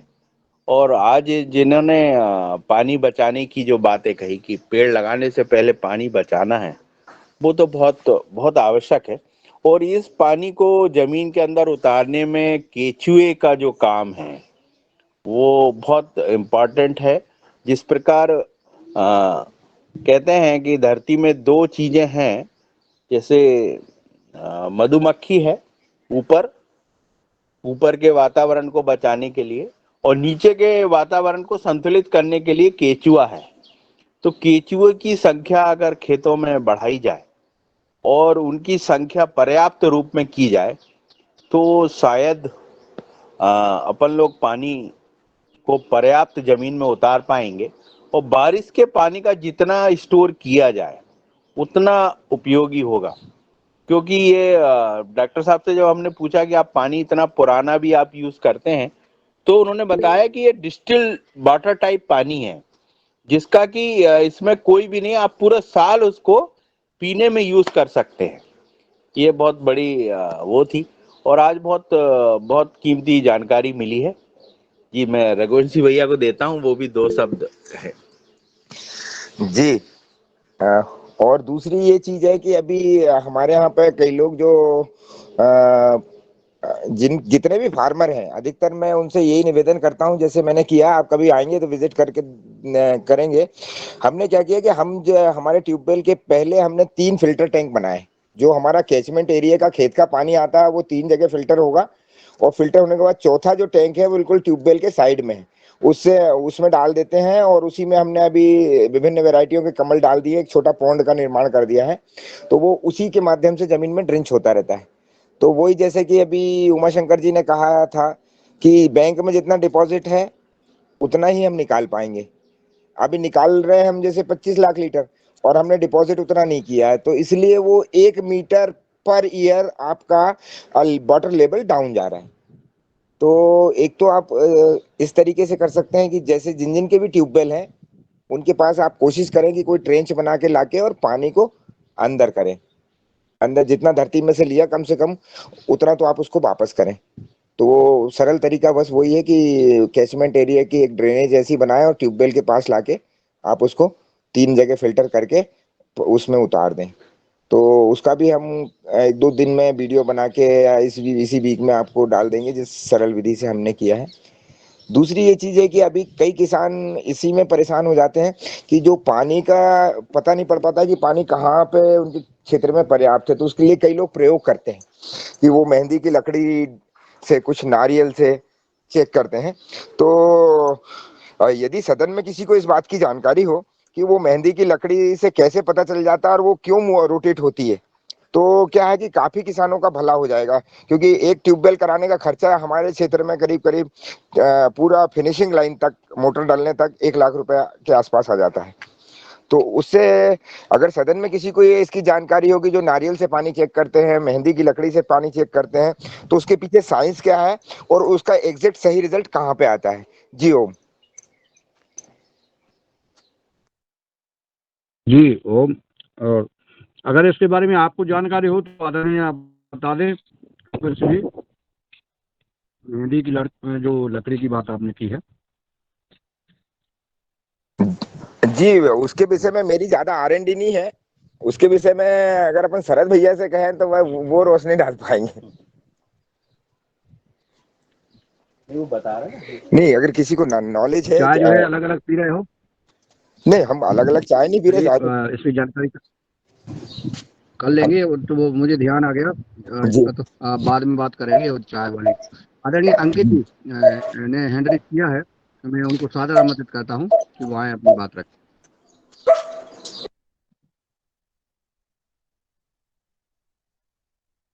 अनम्यूट कर लें अंकित जी, अभी म्यूट है आप।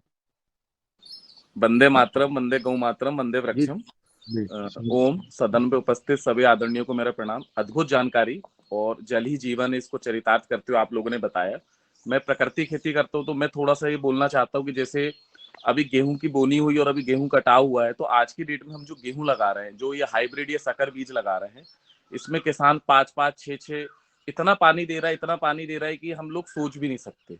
तो ये भी एक बहुत सोचने का विषय है कि जो आज हम हाइब्रिड या ये बीज लगा रहे हैं पानी वाला गेहूं, इसमें हमको इतना ज्यादा पानी देना पड़ता है, बल्कि जो हमारे पुरातन गेहूं है जैसे बंसी, सोना मोती, ग्वाला, खपली, काठिया, ये सब जो हमारे गेहूं है ये 2 से 3 पानी में हो जाते हैं, मतलब बहुत कम पानी में। क्योंकि पुराने जमाने की जो हमारी खेती होती थी वो मौसम आधारित होती थी। उस जमाने में ना कोई बोर करा सकता था, बहुत सीमित संसाधनों में हमारा प्रोग्राम होते थे। तो और जैसे सोनम मोती गेहूं के बारे में मैं थोड़ा सा आपको बताना चाहूंगा कि जैसे ये सोनम मोती गेहूं मोती के दाने के जैसा होता है। 5000 साल पुराना मोहनजोदड़ो सभ्यता का गेहूं दुनिया का एकमात्र गेहूं जिसको खाने से खून बढ़ता है। मतलब इसमें फॉलिक एसिड है जो हम प्रेग्नेंट लेडियों को देते हैं या हमारे घर में जिसको भी खून की कमी है। दुनिया में ऐसा कोई दूसरा गेहूं नहीं है। इसमें लगभग 14 से 15 ग्राम प्रोटीन है, लो शुगर है। इसके अलावा ये गेहूं लो ग्लूटेन, मतलब कि इसको आसान शब्दों में आप ये समझ सकते हैं कि हमारे आयुर्वेद में लिखा कि 99% बीमारी हमारे पेट से होती है। और आज हम जो हाइब्रिड गेहूं खा रहे हैं इसमें चिपचिपा ग्लूटेनपन बहुत ज्यादा है जो हमारी आंतों में जाके चिपक जाता है और उसके बाद सड़ सड़ के कई महीनों के बाद ये बीमारी उत्पन्न करता है। वैसी बंसी गेहूं जो अभी हम लोग दिल्ली कॉन्फ्रेंस में गए थे, तो बंसी गेहूं की कीमत इंटरनेशनल मार्केट में 35,000 है। मतलब पूरी दुनिया में अभी गेहूं तो एक से एक है, लेकिन पूरी दुनिया जिस गेहूं को मानती है वो हमारा बंसी जो पुरातन लोकमन गेहूं है, हमारे मध्य प्रदेश का बहुत अच्छा गेहूं है। इसी हिसाब से ग्वाला गेहूं, खपली गेहूं जिसमें फाइबर बहुत होता है, और ये मात्र 2 से 3 पानी में। मतलब कि अगर आपका ये हाइब्रिड गेहूं 100 लीटर में हो रहा है तो ये 10 लीटर में हो जाता है। तो ये भी किसान भाइयों को थोड़ा सा होना चाहिए कि जो हमारे देसी बीज हैं इनने हजारों साल तक पानी, तूफान, आंधी और क्या क्या चीजें सहन करके कितने ताकतवर बने।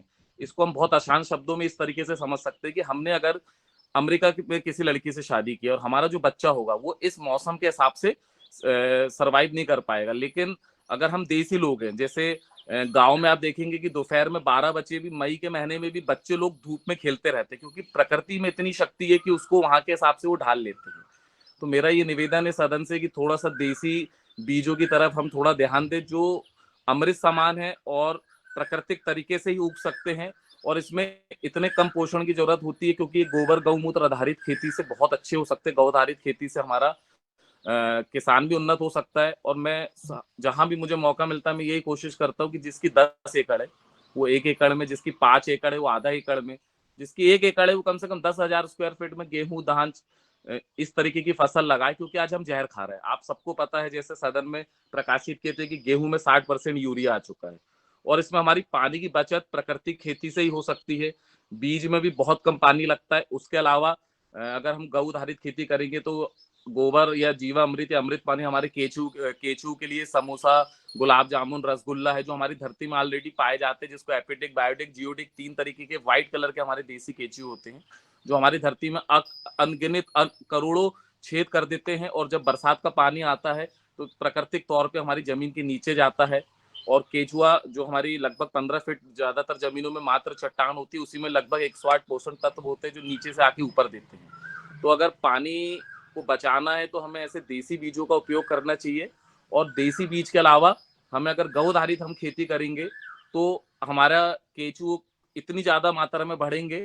क्योंकि यूरिया डालने से आप कभी भी 50 केचू रखिए, चुटकी भर यूरिया डालिए, 10 सेकंड में शांत हो जाएंगे। तो ये इतना ज्यादा मतलब तकलीफ है। और आखिरी में मैं अन्न का भी महत्व थोड़ा सा बोलना चाहूंगा कि देखिए, अन्न कहते जैसा अन्न वैसा मन, जैसी पानी वैसी आपकी वाणी, और जैसी दृष्टि वैसी सृष्टि। तो आप लोगों को मैं फिर से प्रणाम करता हूं कि ये अद्भुत जानकारी देने के लिए मैं सदन को सौंपता हूँ। अंकित जी, पूरा परिचय दीजिए सदन को आप अपना।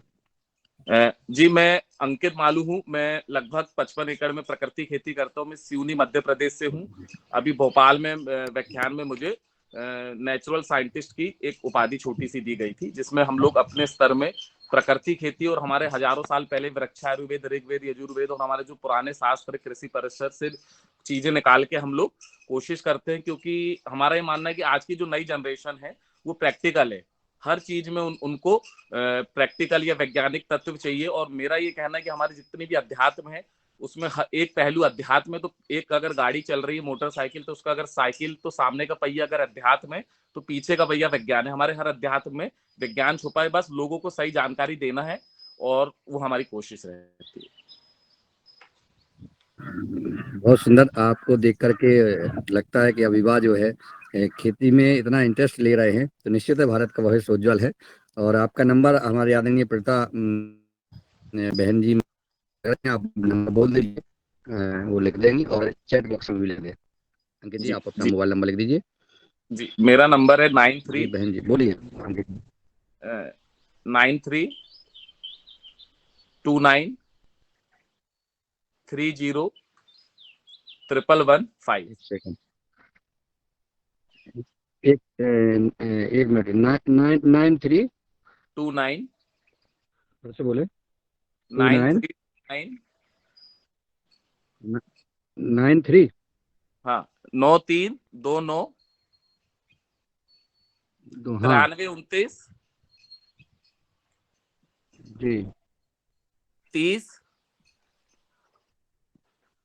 11 जी, 15। 9329301115। ठीक ठीक जी, हो गया।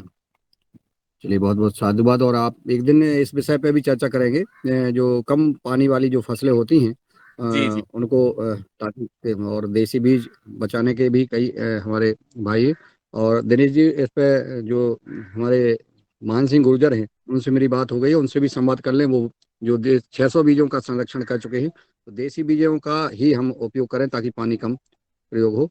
और अब सदन में अगर किसी का कोई बात रखना चाहते हैं तो सादर आमंत्रित थे।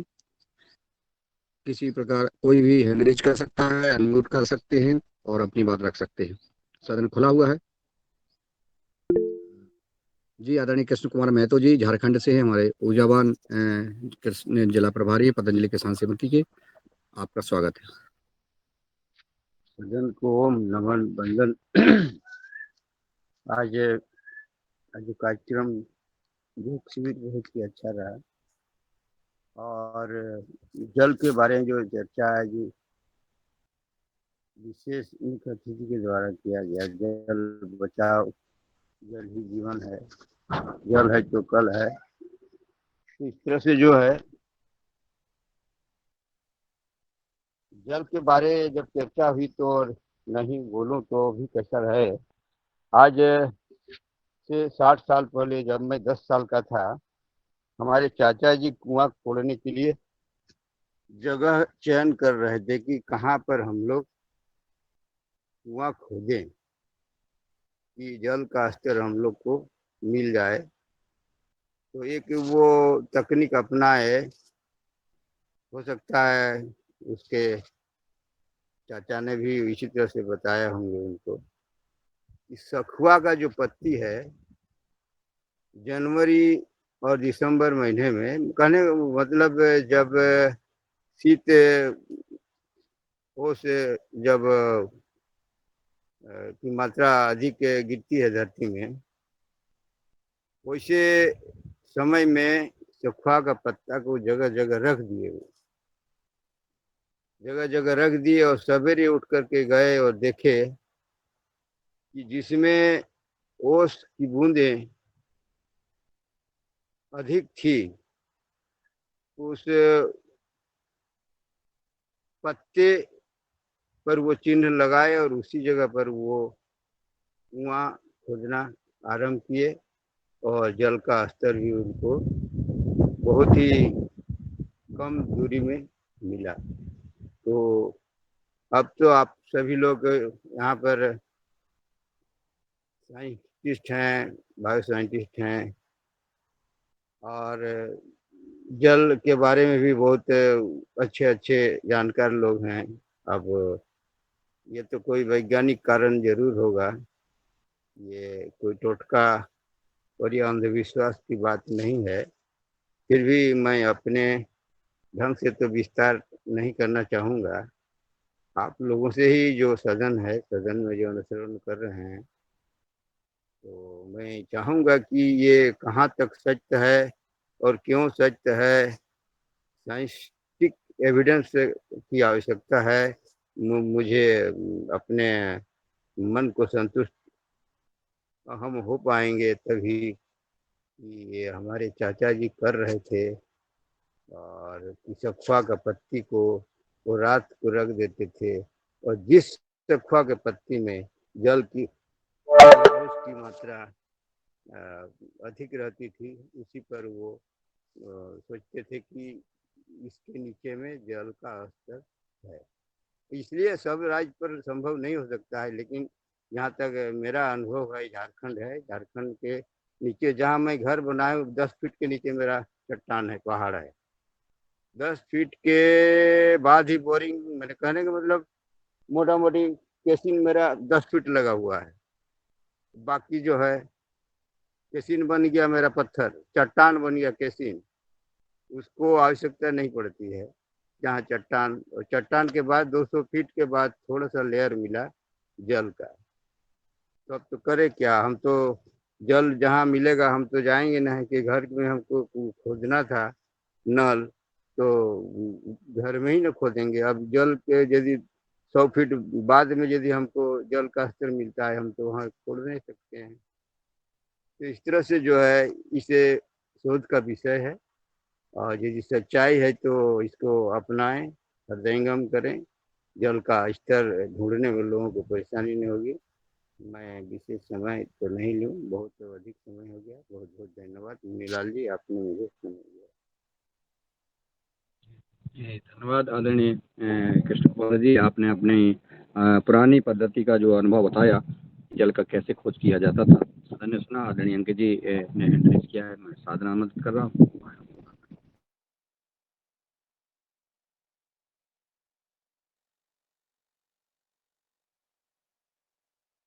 जी अंकित जी, जी शायद पहले का नीचे चलिए। अब मैं सदन को आदरणीय नीलकंठ साबले जी का आवाज बहुत दिनों से सुनने को नहीं मिली है। आदरणीय नीलकंठ साबले जी। हाँ जी, ओम प्रणाम भाई साहब जी। हाँ जी जी। और ओम। आज के देने के उभार कार्यक्रम में आए विषयों पर अपना वक्तव्य दे करके और आज आभार भी आप ज्ञापित करें। जी जी, धन्यवाद आदरणीय मुनीलाल भाई जी, आपका बहुत बहुत धन्यवाद। और आज जो जल पर जो चर्चा हो रही है वो बहुत ही अच्छी रही। और हमारे जो नौजवान अंकित जी ने बताया कि अपना देसी बीज का संरक्षण हो, और वो संरक्षण होगा तभी ये जल का भी संरक्षण हो जाएगा इस माध्यम से। और हमारे आदरणीय रामकृष्ण जी रघुवंशी जी का भी बहुत दिनों का आवाज नहीं आया था, तो आज भी सुनने को मिला। और आज सदन में आप अपने जो सदन में सभी लोग हैं, तो इससे भी जैसे कि आदरणीय शरद भाई जी ने बताया कि मध्य प्रदेश में एक के घर में 6 लाख लीटर का टाका बनाया है। उसी तरफ से थोड़ा थोड़ा अपन और आदरणीय डॉक्टर दुबे सर ने बताया कि घर में जो बासा जल होता है उसका नाम बासा दिया जाता है, वो बासा कभी नहीं होता है। तो उससे भी अपन जल का संरक्षण इस बात से भी खुद के घर से भी खुद से भी चालू कर सकते हैं। जैसे कि जो अपन थोड़ा सा भी विचार करेंगे उस पर कि अपन जब खाना खाते हैं तो हाथ धोने के लिए बेसिन चालू करते हैं, तो हाथ धोने के लिए कितना पानी चाहिए।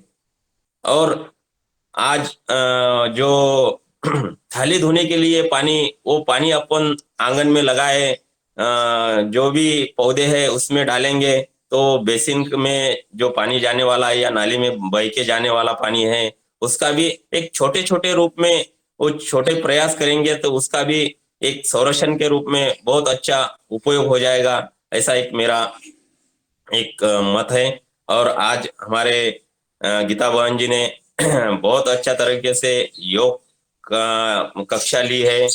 और हमारे आदरणीय आज के मुख्य अतिथि पांडे साहब जी ने जल जीवन पर बहुत ही अच्छा मार्गदर्शन, लेकिन आज कम हुआ है तो अगले और भी उसमें अपने को आज एक ही आधे 1 घंटे में 3-4 घंटे का अपने को सेशन मिल सकता है जल पर या मिट्टी के बर्तन पर। और हमारे आदरणीय अंकित जी ने जो देसी बीज पर कैसे पानी के कम ये होता है, तो ऐसे एक मैं तो बोलता है कि 1 सप्ताह इसमें अपने को मार्गदर्शन मिलता है आज के एक घंटे के इस सेशन के सब्जेक्ट में। तो हम ये आशा करते हैं कि ये तीनों भी सब्जेक्ट जल्दी हो जाएंगे। तो आज हमारे मुख्य अतिथि का बहुत आभार, आज के योग शिक्षक जी बहन जी का भी बहुत बहुत आभार व्यक्त करता हूँ। और हमारे आदरणीय मुनीलाल भाई जी, आदरणीय बहन रंजना जी, आदरणीय जो परवेश जी पर नाम लिखा है, और अंकित मालू जी, आदरणीय भगवान दास कुशवाहा जी, आदरणीय डॉक्टर भुवनेश्वर राय जी, आदरणीय भूपेंद्र शास्त्री जी, आदरणीय दिनेश सेमवाल जी, आदरणीय डॉक्टर किशोर दुबे जी, आदरणीय गजानन बाजड़ जी, आदरणीय कल्पना काटोली जी, आदरणीय कृष्ण कुमार जी महंतो जी, आदरणीय कुमार बब्बन सिंह जी, आदरणीय नरेंद्र ठाकरे जी, आदरणीय बहन निर्मला जोशी जी, आदरणीय बहन परिणीता साखरे जी, आदरणीय रघुवीर रावत जी, आदरणीय रमेश चंद मेहरा जी, आदरणीय रामकृष्ण रघुवंशी जी, आदरणीय रूप सिंह राजपूत जी, आदरणीय उमाशंकर जी, आदरणीय योगा रिकॉर्डिंग जी, और आज हमारे आदरणीय एक ही फोन से जुड़े हमारे आदरणीय शरद भाई जी, और जो लेफ्ट हो चुके हैं उनका मैं आदर और सम्मान के साथ उनका धन्यवाद व्यक्त करता हूँ। आज का दिन सबके लिए शुभ मंगल हो। कल नया ऊर्जा के साथ सुबह 5:30 मिलते हैं। तब तक के लिए सभी को ओम प्रणाम, धन्यवाद। आपका भी बहुत बहुत धन्यवाद। और प्रणीता बहन जी भी में से लगता कि ने स्टील की टंकी में 1 महीने तक का पानी प्रयोग करते हैं। बहन प्रणीता जी जुड़ी हैं। और चन्ना गांव जब से मैंने प्रवास किया है बालाघाट जिले में, वहाँ देखने को मिला कि गांव में ऐसी बहनें, इतनी ऊर्जावान बहनें राष्ट्रीय सेवा पुरुषार्थ के काम में लगी हुई है। ये तो देश का तो भविष्य निश्चित उज्जवल होगा। और बच्चे भी आप दिख रहे हैं, बच्चे आगे आने लगे हैं, युवा आने लगे हैं। अंकित जैसे किसान जब जैविक खेती की चर्चा करते हैं जी, और ये बहुत सुंदर, क्या बात है जी। तो ये बहुत बढ़िया। अब आगे मैं चलूँगा और कल सुबह 5:30 बजे और साथियों के साथ मिलें हम सब, और जो है लोगों को जोड़े। एक एक व्यक्ति को एक एक संवाद, सिर्फ एक दिन का सोचना है कि कल हमें एक नए व्यक्ति को जोड़ना है। हमने तो कुछ लोग जोड़े हैं, और वो देख रहे हैं बच्चे, छोटे छोटे बच्चे जो योग करते सुबह से। चाहे वो गांव में गया था, मैं खड़गापुर तहसील का प्रवास किया, वहां पर जोड़ दिया मैंने। देखिए बालाघाट में प्रवास किया तो वहाँ हमारी ऊर्जावान बहनें कल्पना खौटले जी, प्रीता साकरे जी, और भी कई जो है जुड़ने लगे हैं। वो परमानेंट, और वो अब इस क्रम के सक्रिय और एक स्वयं जिम्मेवार सदस्य के रूप में सहभागिता निभा रहे हैं। आप सबके पुरुषार्थ को प्रणाम करता हूँ, नमन वंदन करता हूँ। कल मिलते हैं सुबह 5:30 बजे अपने एक एक साथी के साथ। ओम वाह। अब जी स्वामी सर, आपका भी बहुत स्वामी बहुत धन्यवाद। जी जी जी जी गार्डन दिनेश जी, आपको सबसे बड़ी धन्यवाद आपको कि आपने आज जलियोद्धा जी को बुलाया। क्या है, हम लोग कभी कभी भूल जाते हैं। इनका नंबर हमारे पास था, बात भी हुई थी लेकिन दिमाग से निकल गया था। बहुत सुंदर जी आदरणीय, आपका धन्यवाद। आदरणीय नीलकंठ जी भाई साहब, आप कुछ दिखा रहे थे। देख रहे, ये जो है, ये अब ये इनका फोटो जो है स्वामी जी के नीचे जाएगा, नीलकंठ जी का। जी रामकृष्ण रघुवंशी जी ने चाय पी ली और शरद जी ने पी ली मुझे छोड़ करके। और वो हम एक चाय की फोटो डालेंगे आज जरूर, दोस्ती की। आज अच्छा नहीं लगा, अकेले अकेले पी रहे हैं। बहुत सुंदर, चलिए वाह, सबको प्रणाम।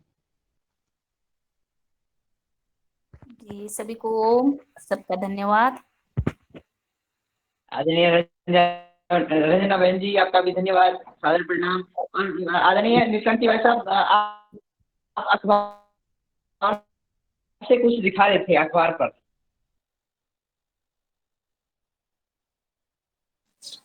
हाँ जी भाई साहब जी, मैं ये दिखा रहा था कि ये जो एग्रोवन हमारे यहाँ पर मराठी एक ये रहता है, न्यूज़पेपर रहता है, तो उसमें आज ये आ गई कि जो स्मार्ट प्रकल्प होता है, इसके अंतर्गत जो 541 प्रकल्पों को आज मंजूरात दी गई है।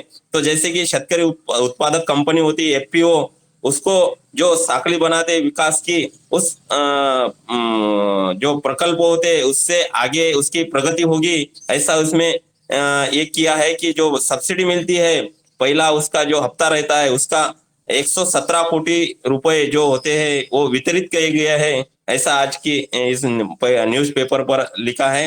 ये मैं ये करता हूँ कि जैसे कि एफपीओ का सब्सिडी से ज्यादा और भी कुछ ये मिलेगा लोगों को, व्यवसाय भी मिलेगा और ये मार्केटिंग की बात है उसको भी आगे चालना मिलेगी, ऐसा मेरा वो मत है उससे।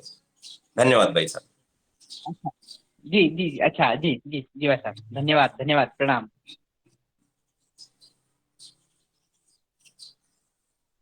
फिर मिलते हैं फिर कल कल मिलते हैं।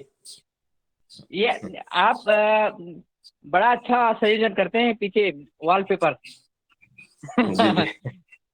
और बढ़िया। क्या ये मोबाइल से संभव है या फिर लैपटॉप से ही हो जाता है? नहीं, लैपटॉप तो नहीं मेरे पास, ये मोबाइल से ही संभव है भाई साहब जी। लैपटॉप चलाना ही नहीं आता मुझे, तो ये मोबाइल से भी संभव है ये। वाह वाह वाह, जी जी, बड़ा अच्छा। ये तकनीक कैसे कैसे आप वो करते हैं, कैसे? ये बैकग्राउंड होता है ना मोबाइल में, एक अपने इसमें भी आता है जो अपन अपना ये देखते हैं, उसमें बाजू में इफेक्ट करके आता है। वो इफेक्ट के इसमें जैसे कि कुछ बैकग्राउंड रहते हैं, स्टाइल रहता है, न्यू न्यू फिल्टर्स रहता है, तो सब इसमें अलग अलग होता है उसमें। तो अपन उसको जैसे भी उसको है, जैसे कि कुछ नेचुरल अपने को दिखाना है तो ये अलग सा बनता है, और कुछ नेचुरल सीन दिखाना है तो ये अलग होता है। ऐसे अलग अलग अपने को ये होते हैं। जैसे ये देखो, अभी ये जैसे लग रहा है कि मैं वहां पर अलग जगह पर बैठा हूँ। हाँ जी जी, हाँ, तो ये ऐसे अलग अलग है। तो ये जरा आखिरी आखिरी में जो होता है सुनने में और सब याद रहे, 1 घंटे का ज्ञान मार्गदर्शन, तो इससे थोड़ा सा दिमाग का एक ये हो जाता है, ऐसा लगता है मुझे थोड़ा सा, इसलिए मैं थोड़ा 1 मिनट आधा मिनट के लिए करता हूँ ये। ओम नहीं धन्यवाद। अच्छा है, ये अच्छा है हाँ, ये बढ़िया है जी, हाँ जी जी, धन्यवाद। बढ़िया बढ़िया बहुत बहुत सभी का प्रणाम, सभी को बहुत बहुत जी जी, बहुत